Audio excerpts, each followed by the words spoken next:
Cerita rakyat, kisah Lutung Kasarung dan Purbasari. Pada zaman dahulu kala, hiduplah seorang putri yang bernama Purbasari. Ia merupakan anak bungsu dari 6 orang kakak perempuan, yaitu Purbararang, Purbadewata, Purba Endah, Purba Kancana, Purba Manik, dan Purbalewi. Mereka merupakan anak dari Prabu Tapa Agung yang merupakan raja dari kerajaan Pasir Batang. Si bungsu Purbasari memiliki sifat yang sangat baik, lembut, manis budi, dan suka menolong. Siapapun yang membutuhkan pertolongannya, Purbasari senang hati membantunya. Selain memiliki hati yang baik, Purbasari juga memiliki wajah yang cantik dan rupawan. Setiap orang yang melihatnya akan jatuh hati pada pandangan pertama. Namun sayangnya, sang kakak Purbararang memiliki sifat yang sebaliknya. Walaupun berparas cantik, Purbararang dikenal memiliki sifat yang kasar, sombong, kejam, iri hati pada siapapun. Setelah bertahta dalam waktu yang lama, Prabu Tapa Agung berniat turun tahta dan berencana bahwa kerajaan dipimpin oleh Purbasari. Sang Prabu mengamati selama puluhan tahun bahwa Purbasari pantas menggantikannya, bukan anak sulungnya alias Purbararang. Sang Prabu memikirkan bagaimana jika Purbararang menjadi pemimpin, maka ketentraman dan kedamaian rakyat bisa terganggu atau bahkan rusak akibat kepemimpinan anak sulungnya yang punya sifat buruk. Di hadapan seluruh pembesar kerajaan dan 7 putrinya, Raja Prabu Tapa Agung menyerahkan tahtanya pada Purbasari. Sang Prabu kemudian meninggalkan istana kerajaannya untuk memulai hidup baru sebagai pertapa. Purbararang pun marah karena tidak setuju tahta kerajaan Pasir Batang diberikan kepada adiknya, bukan untuk dirinya. Selang 1 hari sejak penobatan, Purbararang berencana mencelakai Purbasari. Ia menghubungi tunangannya, Indrajaya, untuk meminta bantuan nenek sihir. Nenek sihir yang jahat kemudian memberikan boreh atau zat berwarna hitam yang dibuat dari tumbuhan kepada Purbararang. Samburkan boreh ini ke wajah dan seluruh tubuh Purbasari, ujar nenek sihir kepada Purbararang. Purbararang langsung melaksanakan pesan dari si nenek sihir. Boreh tersebut disemburkan ke wajah dan seluruh tubuh Purbasari. Akibatnya, di seluruh tubuh Purbasari muncul bercak hitam yang mengerikan. Dengan kondisi tersebut, Purbararang memiliki alasan untuk mengusir Purbasari dari istana dan menghentikannya menjadi ratu. Orang yang dikutuk hingga memiliki penyakit mengerikan ini tidak pantas menjadi ratu kerajaan Pasir Batang. Sudah seharusnya dia diasingkan ke hutan agar penyakitnya tidak menular, perintah Purbararang. Kemudian Purbararang mengambil tahta kerajaan Pasir Batang dan memerintahkan Uwak Batara yang merupakan penasihat istana untuk mengasingkan Purbasari ke hutan. Namun, ketika Purbasari diasingkan di hutan, terjadi sebuah masalah besar di Kayangan. Seorang pangeran bernama Guruminda tidak berkenan menikah dengan bidadari Kayangan seperti yang diperintahkan Sunan Ambu, mamanya. Pangeran Guruminda hanya berkenan menikah dengan perempuan yang kecantikannya setara dengan Sunan Ambu. Sunan Ambu kemudian menjelaskan bahwa sosok perempuan yang secantik dirinya hanya akan ditemui di dunia manusia. Namun jika Pangeran Guruminda bersikeras ingin menemui perempuan sesuai keinginannya itu, Dia harus pergi ke dunia dalam bentuk bukan pangeran Guruminda yang gagah dan tampan, melainkan harus dalam wujud penyamaran berupa lutung atau sejenis monyet. Lutung Kasarung namamu. Apakah engkau bersedia melakukannya? Tanya Sunan Ambu. Pangeran Guruminda menyatakan kesediaannya. Setelah menjelma menjadi seekor lutung kasarung, Pangeran Guruminda segera turun ke dunia manusia dan tiba di hutan. Dalam waktu singkat saja, lutung kasarung menjadi raja dari para lutung dan kera di hutan tersebut. Hal ini karena tidak ada kera dan lutung yang mampu menandingi kesaktian, kecerdasan, dan kekuatan dari Pangeran Guruminda. Lutung kasarung kemudian mengetahui keburukan dan kekejaman dari Purbararang yang bertata sebagai ratu di kerajaan Pasir Batang.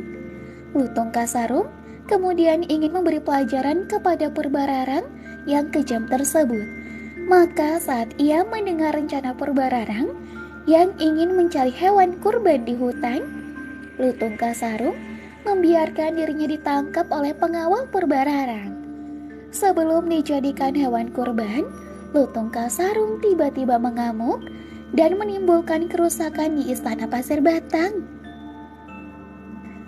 Para prajurit kerajaan Pasir Batang yang berniat menangkapnya dibuat tidak berdaya. Melihat kondisi prajurit yang terus terdesak, Purbararang meminta Uak Batara untuk menjinakkan Lutung kasarung. Namun anehnya, saat Uak Batara maju ke medan laga, Lutung kasarung tidak berniat menyakiti Uak Batara. Bahkan saat Uak Batara menangkapnya, Lutung kasarung tidak melawan. Purbararang segera meminta Uak Batara membuang Lutung kasarung ke hutan di mana Purbasari diasingkan. Purbararang berharap agar Purbasari tewas dimangsa Lutung kasarung yang dianggapnya sebagai hewan buas. Uak Batara kemudian membawa Lutung kasarung ke hutan di mana Purbasari diasingkan. Namun ia yakin bahwa Lutung kasarung bukanlah hewan biasa. Oleh karena itu, Uak Batara memberikan pesan kepada Lutung kasarung saat bertemu Purbasari. Lutung, putri yang kamu temui adalah putri dari Prabu Tapa Agung. Ia adalah putri yang baik hati dan seharusnya menjadi ratu kerajaan Pasir Batang. Hanya karena kekuatan jahatlah dia diasingkan dan tersingkir ke hutan ini. Oleh karena itu hendaklah engkau menjaga junjungan kami ini. Pesan Uak Batara kepada Lutung kasarung. Lutung kasarung menganggukkan kepala tanda mengerti. Maka saat itu, Lutung kasarung menjadi penjaga yang juga sekaligus menjadi sahabat dekat Purbasari. Kehadiran Lutung kasarung membuat kesedihan Purbasari perlahan sirna. Ia mendapatkan sahabat yang menghibur dan melindunginya. Untuk memenuhi kebutuhan sehari-hari, Lutung kasarung memerintahkan para kera untuk membawa makanan dan buah-buahan untuk Purbasari. Kelembutan hati, kebaikan, dan sifat baik Purbasari membuat Lutung kasarung mulai menyayangi Purbasari. Sedangkan sikap tanggung jawab, kepemimpinan, dan kecerdasan dari Lutung kasarung membuat Purbasari juga menyayanginya. Semakin lama keduanya tidak mau dipisahkan lagi. Tanpa diketahui Purbasari, Lutung kasarung memohon kepada sang mama, Sunan Ambu, untuk dibuatkan taman yang indah dengan tempat pemandian untuk Purbasari. Sunan Ambu lantas meminta para dewa dan para bidadari turun ke bumi untuk mewujudkan keinginan dari putranya. Para dewa dan bidadari membuatkan taman dan tempat mandi yang sangat indah untuk Purbasari. Pancurannya terbuat dari emas murni, dinding dan lantainya terbuat dari batu pualam. Air telaga yang mengalir berasal dari telaga kecil yang murni bersih dan dengan doa-doa dari para dewa.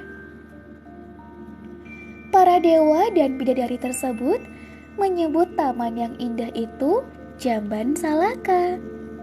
Selain dibuatkan telaga dan taman yang indah, para bidadari juga menyiapkan beberapa pakaian indah untuk Purbasari. Pakaian itu sangat indah dan lembut, terbuat dari awan yang lembut dengan hiasan batu-batu permata dari dalam lautan. Tidak ada pakaian di dunia ini yang mampu menandingi keindahan pakaian Purbasari. Pada saat Purbasari melihat telaga dengan pancuran yang indah, ia segera mandi untuk membersihkan diri. Pada saat itulah, boleh kutukan yang menempel di wajah dan tubuhnya perlahan sirna. Kecantikannya yang dulu telah kembali. Lutung Kasarung yang melihatnya menjadi terperangah, tidak menyangka orang yang selama ini di dekatnya adalah perempuan yang sangat cantik, hingga dapat mengalahkan kecantikan dari Sunan Ambu. Lutung Kasarung dan Purbasari sangat bahagia dengan keadaannya. Walaupun Purbasari telah kembali ke wujudnya yang cantik rupawan, kasih sayang Purbasari terhadap Lutung Kasarung tidak berkurang. Kabar mengenai kembalinya kecantikan Purbasari didengar oleh Purbararang. Purbararang tidak percaya dengan berita ini. Dia masih percaya diri karena tahu bahwa bore yang disemburkan kepada Purbasari mengandung kutukan yang sangat jahat dan kuat. Purbararang lantas mengajak Indrajaya untuk melihat kebenaran berita tersebut, dan betapa terkejutnya ia melihat Purbasari telah kembali ke sosoknya yang cantik rupawan. Purbasari terlihat semakin mempesona dengan balutan pakaian dari para bidadari. Purbararang pun khawatir karena telah kembalinya Purbasari akan mengancam tahta yang saat ini dikuasainya. Sehingga ia mencari cara untuk kembali menyingkirkan adiknya tersebut. Bahkan kali ini, ia berniat menyingkirkan Purbasari untuk selama-lamanya. Purbararang lantas menantang Purbasari untuk beradu panjang rambut. Jika rambutku lebih panjang dibandingkan rambut Purbasari, maka leher Purbasari harus dipenggal oleh algojo kerajaan, tantang Purbararang. Sayangnya, Purbararang kembali menelan kekecewaan yang besar setelah terbukti rambutnya yang sebetis kalah panjang dengan rambut Purbasari yang sepanjang tumit. Purbararang sangat malu mendapati kekalahannya. Untuk menutupi kekalahannya, Purbararang memberikan tantangan baru untuk Purbasari. Tak tanggung-tanggung, kini tantangannya diucapkan di depan seluruh masyarakat kerajaan Pasir Batang dengan suara lantang agar didengar warga masyarakat. Jika wajah tunanganmu lebih tampan dibandingkan wajah tunanganku, tahta Pasir Batang akan kuserahkan kepadamu. Namun jika sebaliknya, maka engkau hendaklah merelakan lehermu dipenggal algojo kerajaan. Purbasari paham ia tak akan mampu menang pada tantangannya kali ini. Namun rasa sayangnya pada Lutung Kasarung membuatnya tegar. Kemudian Purbasari menggenggam tangan Lutung Kasarung. Aku mencintaimu dan ingin engkau menjadi suamiku, ucapnya kepada Lutung Kasarung. Air mata kemudian berlinang mengalir di kedua pipinya. Lutung Kasarung kemudian balas menggenggam tangan Purbasari, kemudian mengusap air mata Purbasari. Purbararang yang melihat tertawa terbahak-bahak dan merendahkan Lutung Kasarung. Monyet hitam itu tunanganmu? Jelek sekali. Namun sebelum Purbararang memerintahkan algojo untuk memenggal Purbasari, Lutung Kasarung kemudian duduk bersila dengan mata terpejam. Mulutnya terlihat menyebutkan mantra-mantra ajaib. Tiba-tiba asap tebal menyelimuti tubuh Lutung Kasarung. Tak dalam waktu yang lama, asap tebal tersebut menghilang. Sosok Lutung Kasarung dengan wajahnya yang seperti sejenis monyet kini menghilang seiring perginya asap pekat, dan muncullah sosok Pangeran Guruminda yang tampan dan gagah. Terkejutlah semua warga yang hadir di tempat itu mendapati keajaiban yang luar biasa tersebut.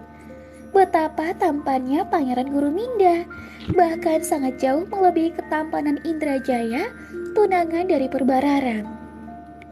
Pangeran Guruminda lantas mengumumkan bahwa Ratu Kerajaan Pasir Batang yang sebenarnya adalah Purbasari. Purbararang telah mengalami kekalahan dari tantangan yang dibuatnya sendiri. Dalam kondisi seperti itu, Purbararang tidak dapat menyangkal dan mau tidak mau mengakui kekalahannya. Namun tidak ada lagi yang dapat ia lakukan selain menyerahkan tahta Kerajaan Pasir Batang kepada adiknya Purbasari. Karena merasa kalah, Purbararang pun memohon ampun atas kejahatan yang telah dilakukannya bersama Indrajaya.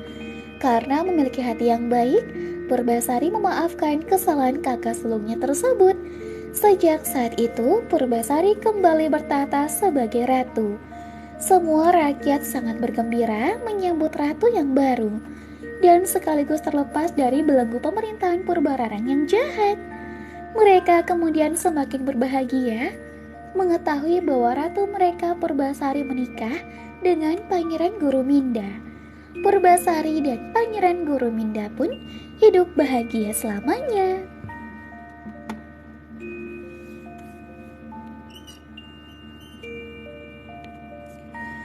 Itulah cerita rakyat legenda Lutung Kasarung dan Purbasari. Pesan yang bisa diambil dari kisah ini adalah kebenaran dan kebaikan dapat mengalahkan kejahatan. Orang yang melakukan kebenaran pada akhirnya akan keluar sebagai pemenang. Kisah Putri Merida dan Sihir Beruang.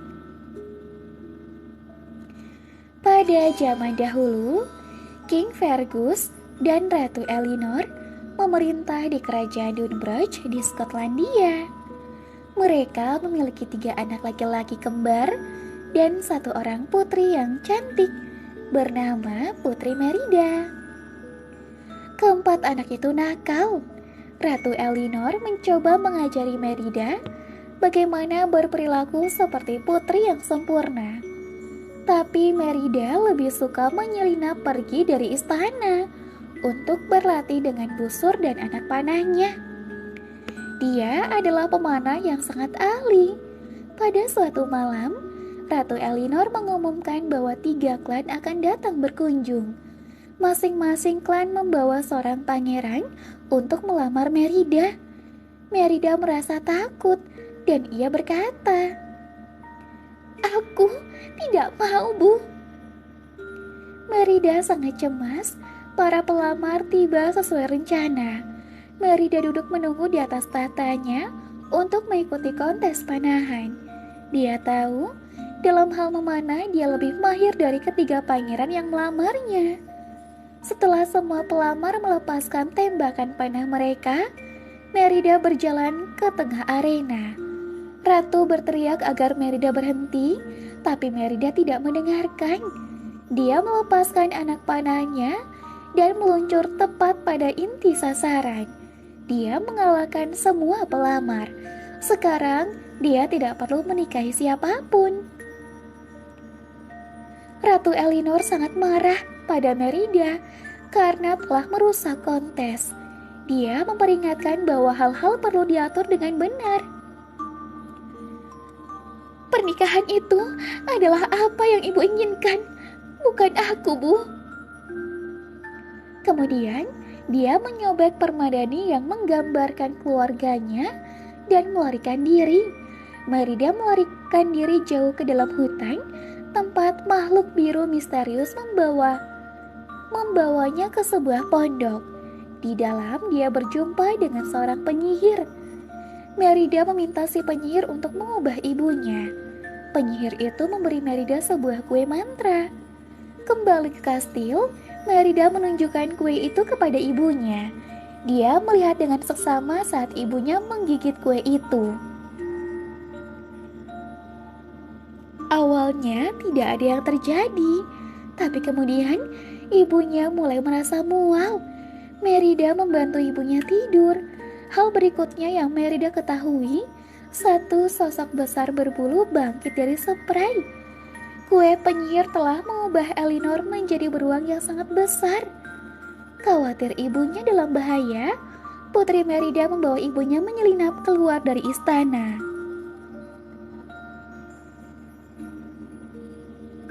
Merida dan beruang, jelmaan Ratu Elinor, segera pergi ke pondok penyihir. Namun mereka hanya menemukan pesan yang berbunyi, "Takdir dirubah, lihat ke dalam, perbaiki ikatan yang terkoyak kebanggaan." Merida butuh waktu untuk memahami makna pesan itu. Tapi untuk saat ini, dia perlu mengajari ibunya untuk memancing.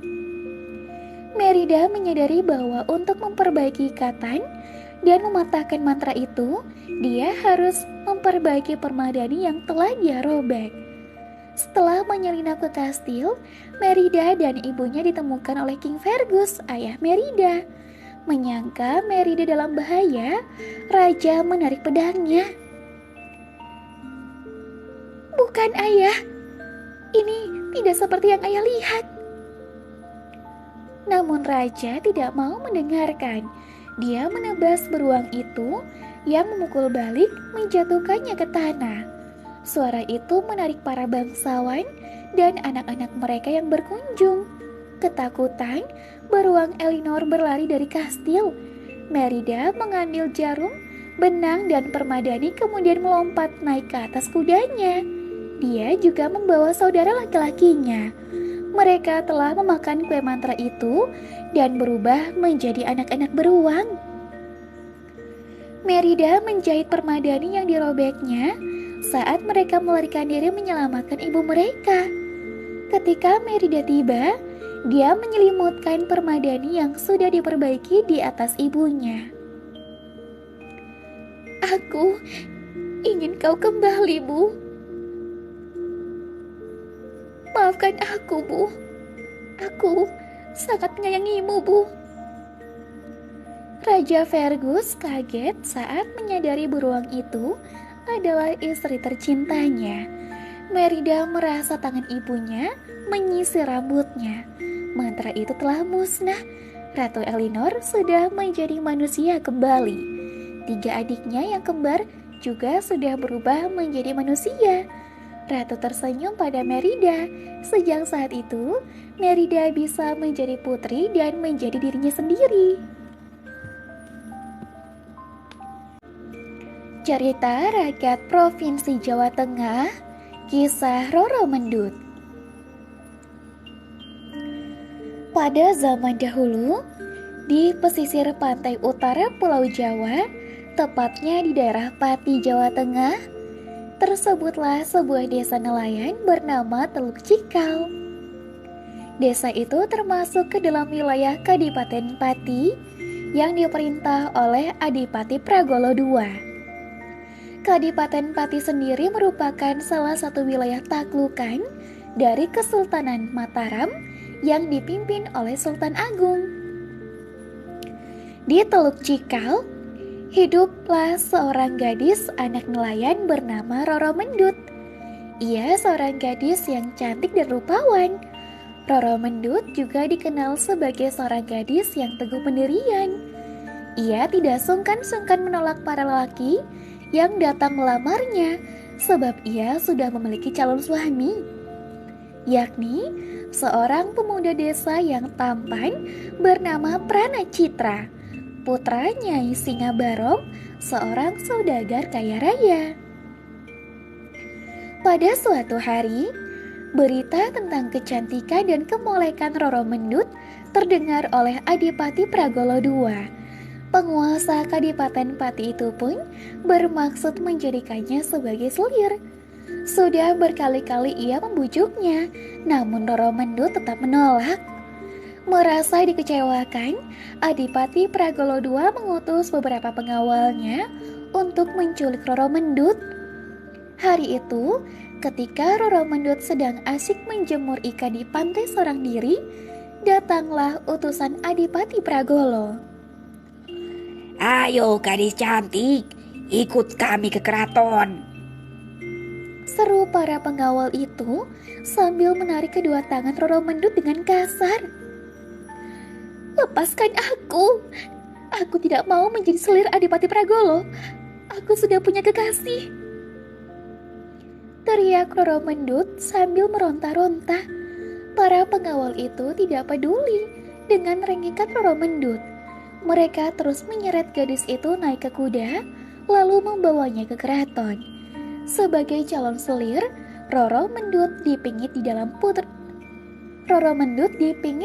puri Kadipaten Pati di bawah asuhan seorang dayang bernama Nisemangka dengan dibantu oleh seorang dayang yang lebih muda bernama Genduk Duku.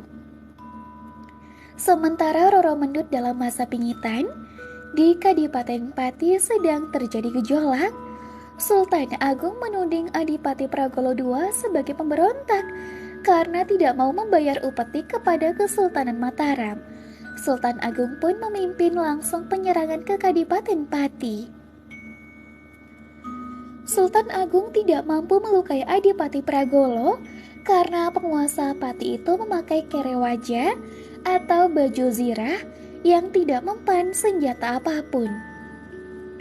Melihat hal itu, abdi pemegang payung sang sultan yang bernama Ki Nayadharma pun berkata, "Ampun Gusti Prabu, perkenankanlah hamba yang menghadapi Adipati Pragolo." pinta Ki Nayadharma seraya memberi sembah. "Baiklah abdiku, gunakanlah tombak baru kelinting ini," ujar sang sultan. Berbekal tombak pusaka baru kelinting, Ki Nayadharma langsung menyerang Adipati Pragolo. Namun serangannya masih mampu ditepis oleh Adipati Pragolo. Saat Adipati itu lengah, Ki Nayadharma dengan cepat menikamkan pusaka baru kelinting ke bagian tubuh sang Adipati yang tidak terlindungi oleh baju zirah. Adipati Pragolo II pun tewas seketika. Sementara itu, para prajurit yang dikomandani Panglima Perang Mataram, Tumenggung Wiraguna, segera merampas harta kekayaan Kadipaten Pati, termasuk Roro Mendut. Tumenggung Wiraguna langsung terpesona saat melihat kecantikan Roro Mendut.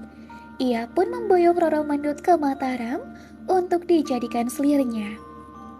Tumenggung Wiraguna berkali-kali membujuk Roro Mendut untuk dijadikan selir, namun selalu ditolak. Bahkan di hadapan Panglima itu, ia berani terang-terangan menyatakan bahwa dirinya telah memiliki kekasih bernama Prana Citra. Sikap Roro Mendut yang keras kepala itu membuat Tumenggung Wiraguna murka. "Baiklah Roro Mendut, jika kamu tidak ingin menjadi selirku, maka sebagai gantinya kamu harus membayar pajak kepada Mataram," ancam Tumenggung Wiraguna. Roro Mendut tidak gentar mendengar ancaman itu. Ia lebih memilih membayar pajak daripada harus menjadi selir Tumenggung Wiraguna. Oleh karena masih dalam pengawasan prajurit Mataram, Roro Mendut kemudian meminta izin untuk berdagang rokok di pasar. Tumenggung Wiraguna pun menyetujuinya. Ternyata dagangan rokoknya laku keras, bahkan orang juga beramai-ramai membeli puntung rokok bekas isapan Roro Mendut. Pada suatu hari, ketika sedang berjualan di pasar, Roro Mendut bertemu dengan Prana Citra yang sengaja datang mencari kekasihnya itu. Prana Citra berusaha mencari jalan untuk bisa melarikan Roro Mendut dari Mataram. Setiba di istana, Roro Mendut menceritakan perihal pertemuannya dengan Prana Citra kepada Putri Arumardi, salah seorang selir Wiraguna, dengan harapan dapat membantunya keluar dari istana. Roro Mendut tahu persis bahwa Putri Arumardi tidak setuju jika Wiraguna menambah selir lagi. Putri Arumardi dan selir Wiraguna lainnya yang bernama Nyai Ajeng menyusun siasat untuk mengeluarkan Roro Mendut keluar dari istana. Bersama dengan Prana Citra, Roro Mendut berusaha untuk kembali ke kampung halamannya di Kadipaten Pati. Namun sungguh disayangkan, Pelarian Roro Mendut dan Pranacitra diketahui oleh Wiraguna. Pasangan ini akhirnya berhasil ditemukan oleh para prajurit Wiraguna. Roro Mendut pun dibawa kembali ke Mataram, sedangkan secara diam-diam, Tumenggung Wiraguna memerintahkan abdi kepercayaannya untuk menghabisi nyawa Pranacitra. Alhasil kekasih Roro Mendut itu pun tewas dan dikuburkan di sebuah hutan terpencil di Ceporan, Desa Gandu terletak kurang lebih 9 km sebelah timur kota Yogyakarta. Sepeninggal Pranacitra, Tumenggung Wiraguna kembali membujuk Roro Mendut agar mau menjadi selirnya. Namun usahanya tetap sia-sia. Gadis cantik itu tetap menolak. Sang panglima pun tidak kehabisan akal. Ia kemudian menceritakan perihal kematian Pranacitra kepada Roro Mendut. Sudahlah Roro Mendut, percuma saja kamu menikah dengan Pranacitra. Apa maksud Tuan?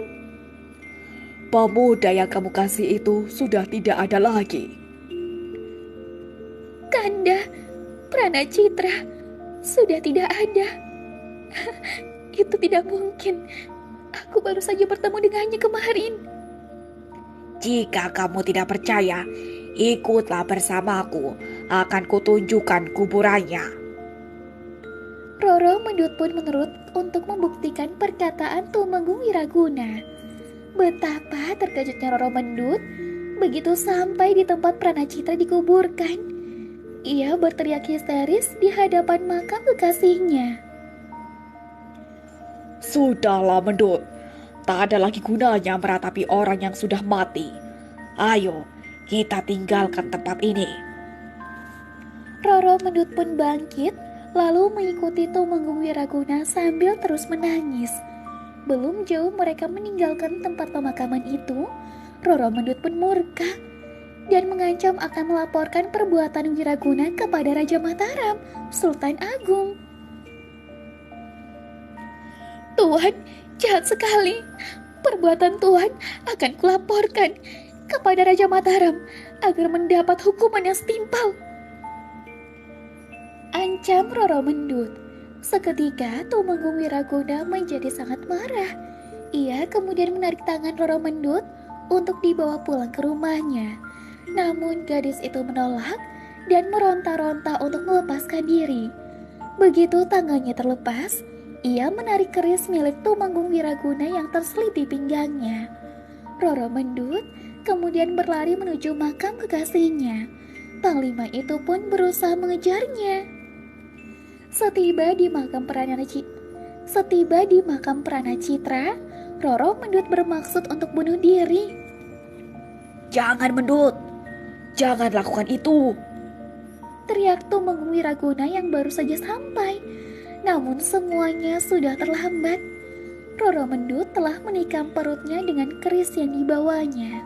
Tubuhnya pun langsung roboh dan tewas di samping makam kekasihnya. Melihat peristiwa itu, Tumenggung Wiraguna merasa amat menyesal atas perbuatannya. Oh Tuhan, sekiranya aku tidak memaksanya menjadi selirku, tentu Roro Mendut tidak akan nekat bunuh diri, ucap Tumenggung Wiraguna yang menyesal. Penyesalan itu tak ada gunanya karena semuanya sudah terjadi. Untuk menebus kesalahannya, Tumenggung Wiraguna menguburkan Roro Mendut satu liang dengan Pranacitra. Begitulah kisah perjuangan Roro Mendut dalam mempertahankan harga diri dan kesetiaannya.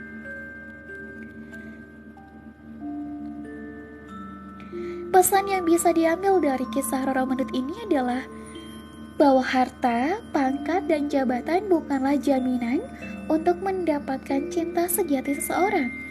Cinta sejati tidak selamanya bisa dinilai dengan materi, namun justru cinta itu hadir karena perasaan saling memberi dan menerima, dan memiliki sebagaimana kisah Roro Mendut dan Pranacitra. Kisah Roro Jonggrang.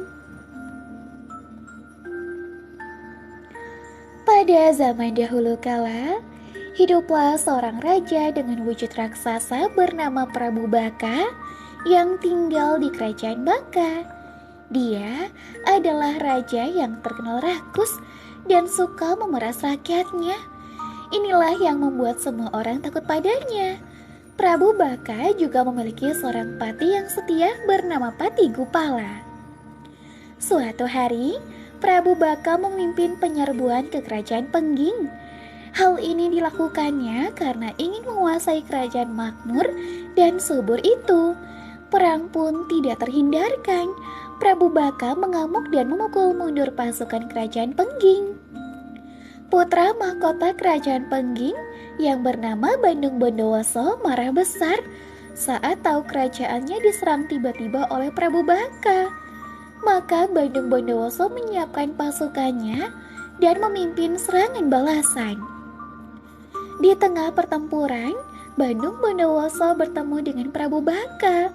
Mereka bertarung dengan ganas, saling menyerang, dan saling mengeluarkan jurus andalan mereka. Akhirnya, Bandung Bondowoso berhasil membunuh Prabu Baka. Pasukan Prabu Baka kocar-kacir saat tahu rajanya terbunuh. Pati Gupala kemudian memerintahkan mereka lari pulang ke kerajaan Baka.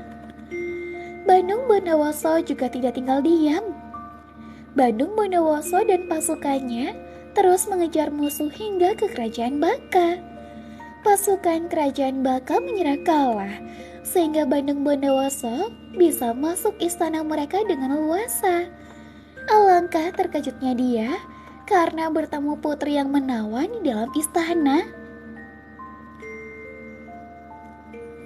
Wahai Putri Jelita, siapa gerangan dirimu?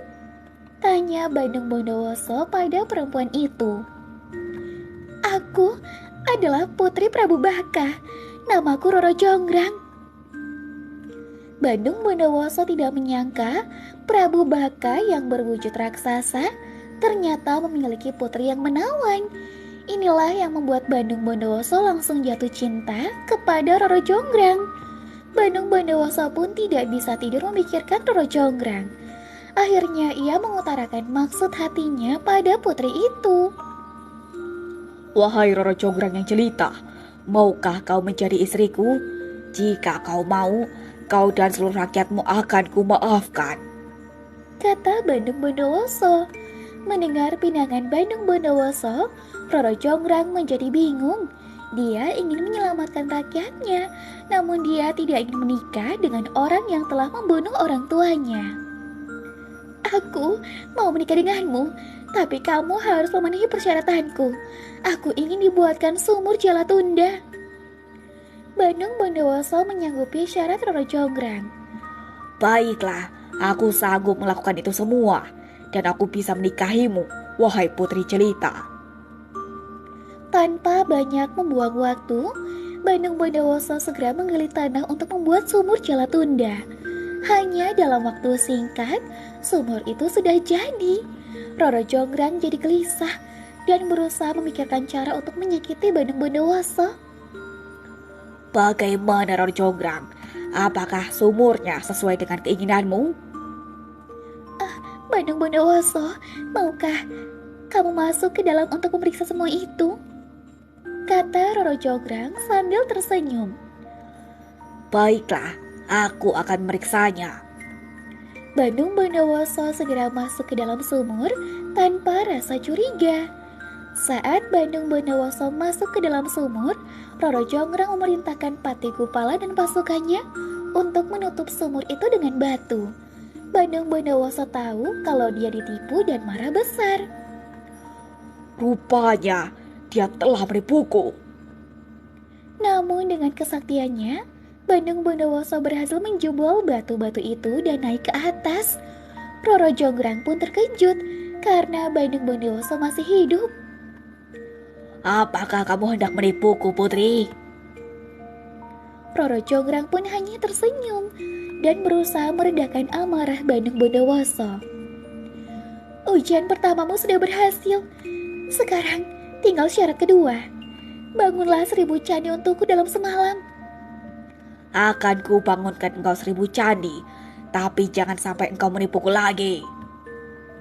Bandung Bondowoso tahu Dia tidak akan mungkin membangun 1000 candi dalam waktu semalam dengan kekuatannya sendiri.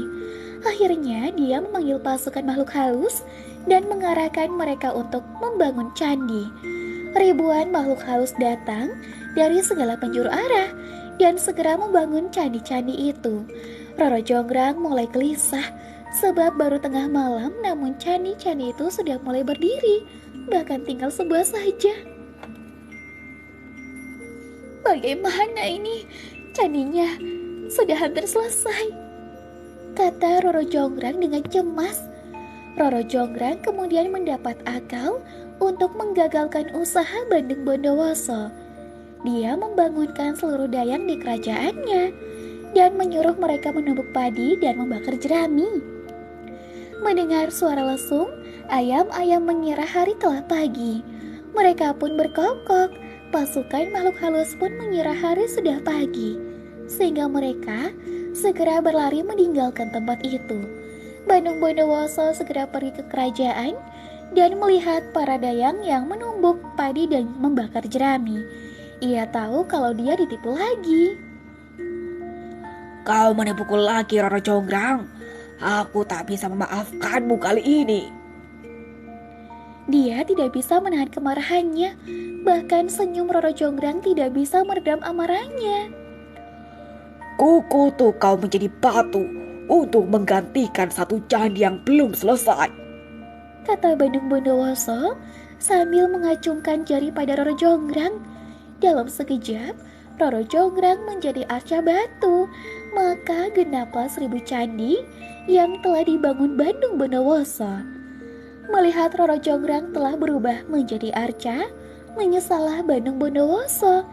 Ia menangisinya, namun nasi telah menjadi bubur. Bandung Bondowoso tidak bisa menarik kutukannya. Itulah kisah Roro Jonggrang. 1000 candi yang dibangun Bandung Bondowoso disebut masih ada hingga saat ini. Candi-candi ini berdiri di Yogyakarta yang dinamakan dengan Candi Sewu, yang berarti 1000 janji.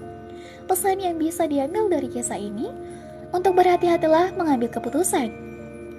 Dan jangan ingkari janji yang telah disepakati, karena mengingkari janji itu bisa membuat orang lain kecewa dan bisa merugikan diri maupun orang lain, merugikan diri sendiri maupun orang lain. Cerita rakyat Bali, kisah Manik Angkerang. Manik Angkerang adalah putra seorang Brahmana bernama Sidimantra. Mereka tinggal di kerajaan Doha, Bali. Waktu itu, Pulau Bali belum berpisah dengan Pulau Jawa. Manik Angkerang adalah anak yang cerdas. Sayangnya ia mudah dipengaruhi oleh teman-temannya. Suatu hari, Manik Angkerang melihat orang-orang yang sedang berjudi dan menyabung ayam. Ia pun amat tertarik. Wah, tak perlu bekerja keras untuk bisa kaya. Cukup bermodalkan seekor ayam saja, pikirnya. Ia lalu pulang dan memecahkan celengannya untuk membeli seekor ayam jago yang besar dan kuat. Keesokan harinya, Manik Angkerang mulai menyabung ayam. Ternyata benar, ayamnya selalu menang. Ia mendapatkan banyak uang. Manik Angkerang puas sekali. Esok ia akan kembali lagi menyabung ayamnya. Ternyata tidak semudah itu. Pada hari kedua dan seterusnya, ayamnya mulai sering kalah. Apalagi banyak ayam-ayam baru yang muncul di arena sabung ayam. Mereka mengalahkan ayamnya dengan mudah. Dalam sekejap, uang Manik Angkerang pun ludes. Ia bahkan terus berhutang untuk membayar kekalahannya. Namun itu tidak membuatnya jera. Ia terus berjudi dan menyabung ayam. Lama-kelamaan, Manik Angkerang mencuri harta ayahnya untuk membayar utang-utangnya. Sidimantra yang mengetahui hal itu berkata, Anakku, berjudi takkan bisa membuatmu kaya. Justru akan membuatmu miskin. Berhentilah selagi belum terlambat. Namun Manik Angkerang tidak peduli. Lambat laun, harta ayahnya pun habis untuk membayar utang. Ia lalu merengek. Ayah, tolonglah aku. Mereka akan membunuhku jika aku tak membayar utang. Ayahnya pun menghela napas. Harta mereka sudah tak bersisa. Apa yang harus kulakukan untuk menolong anakku? Pikirnya, ia tak mau anak sematawayangnya itu mati sia-sia. Sidi Mantra berdoa memohon petunjuk pada Dewata. Temuilah naga Busuki di Gunung Agung. Mintalah sedikit hartanya untuk membayar utang-utang anakmu. Tiba-tiba terdengar bisikan gaib. Sidi Mantra pun bergegas menuju Gunung Agung untuk bertemu dengan naga Besuki. Sesampainya di Gunung Agung, Sidi Mantra membunyikan genta seperti petunjuk dalam mimpinya. Naga Besuki yang mendengarnya pun keluar. Siapa kau? Apa maksud kedatanganmu? Tanya naga Besuki. Aku, Sidi Mantra. Maksud kedatanganku adalah untuk meminta bantuanmu membayar utang-utang anakku, Manik Angkeran. Hartaku sudah ia habiskan. Anakku akan dibunuh jika tidak melunasi utang-utangnya. Setelah berpikir sejenak, naga Besuki menyanggupi permintaan Sidi Mantra. Ia masuk ke dalam guanya dan keluar dengan membawa sejumlah emas dan batu permata. Sidi Mantra mengucapkan terima kasih dan berpamitan pulang. Sidi Mantra menyerahkan semua harta itu pada anaknya. Pergilah dan lunasi semua utangmu. Kini kau bisa memulai hidup yang baru. Namun Manik Angkeran menggunakan harta itu untuk kembali berjudi. Ia terus berjudi sampai harta itu terkuras habis. Ia kembali berutang untuk membayar kekalahannya dan kembali dikejar-kejar orang. Maaf ayah, uang yang ayah berikan padaku sudah habis. Kini aku berutang lagi, bahkan dalam jumlah yang lebih besar. Aku tak bisa menolongmu lagi. Aku sudah berusaha menolongmu, tapi kau malah melukai perasaanku. Kata Sidi Mantra. Manik Angkeran bingung. Ia tak tahu harus meminta tolong pada siapa lagi. Saat melamun, tiba-tiba matanya terpaku pada sebuah genta kecil. Genta?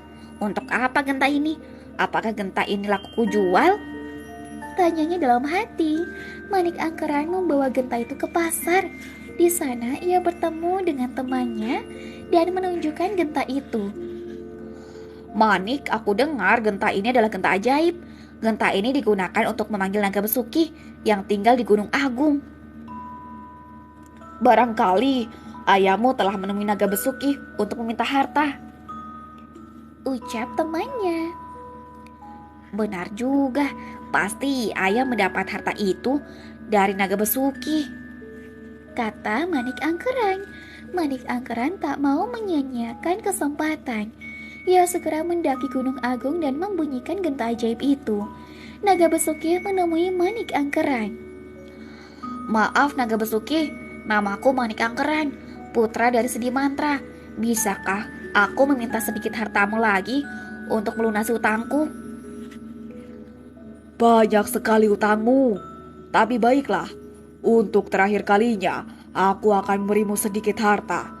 Setelah ini kau tak boleh kesini lagi untuk meminta harta, jawab Naga Besuki. Naga Besuki mengambil hartanya di dalam gua. Tanpa ia sadari, Manik Angkeran mengikutinya. Betapa takjubnya Manik Angkeran. Dalam gua itu terdapat setumpuk emas dan permata. Melihat semua itu, timbul niat jahatnya. Ia ingin membunuh Naga Besuki dan menguasai hartanya. Ia menghunus pedang dan menyabetkannya ke tubuh Naga Besuki. Naga Besuki terluka. Ia tak menyangka kalau Manik Angkeran akan membunuhnya. Naga Besuki sangat marah dan menyemburkan api dari mulutnya. Manik Angkeran ketakutan. Ia berusaha melarikan diri, namun Naga Besuki dengan mudah menangkapnya. Manik Angkeran pun terbakar api yang keluar dari mulut Naga Besuki dan tubuhnya menjadi abu. Sementara itu, Sidi Mantra yang kehilangan gentanya menyusul ke Gunung Agung. Ia yakin Manik Angkeran yang mencurinya. Sesampainya di Gunung Agung, Sidi Mantra melihat tubuh anaknya yang telah menjadi abu. Dilihatnya naga besuki menggeliat-geliatkan tubuhnya dan mulutnya terus menyemburkan api. Apa yang terjadi pada anakku? Ratap Sidi Mantra. Naga besuki menceritakan semuanya pada Sidi Mantra. Wahai naga pesuki yang baik, sudikah kau menghidupkan putraku lagi? Berilah ia kesempatan untuk memperbaiki dirinya. Mohon Sidi Mantra kepada naga besuki. Naga besuki berpikir sebentar lalu menjawab. Baiklah, aku akan menghidupkan putramu lagi. Namun ia tak boleh pulang denganmu. Ia harus tinggal di sini dan menjadi muridku. Aku akan mendidiknya agar menjadi orang yang baik dan berilmu. Apapun yang kau lakukan, asal itu membuat anakku menjadi orang yang baik, maka lakukanlah naga besuki. Jawab Sidi Mantra. Dengan kesaktiannya, naga besuki menghidupkan kembali Manik Angkeran. Ampuni aku, Ayah. Ampuni aku, naga besuki. Aku berjanji tidak akan mengulangi lagi semua kelakuan burukku, Kata Manik Angkeran. Kami mengampunimu anakku, tapi kau tak bisa pulang bersama ayah. Kau harus memulai hidup baru di sini bersama naga besuki yang akan mendidikmu. Kemudian, Sidi Mantra mengeluarkan tongkat dan membuat garis yang memisahkan dirinya dengan anaknya. Tiba-tiba, dari garis itu keluar air yang makin lama makin deras. Gunung Agung pun terpisah dari sekitarnya. Genangan air itulah yang kemudian dikenal dengan Selat Bali, yang memisahkan Pulau Bali dan Pulau Jawa. Itulah kisah Manik Angkeran, legenda Selat Bali.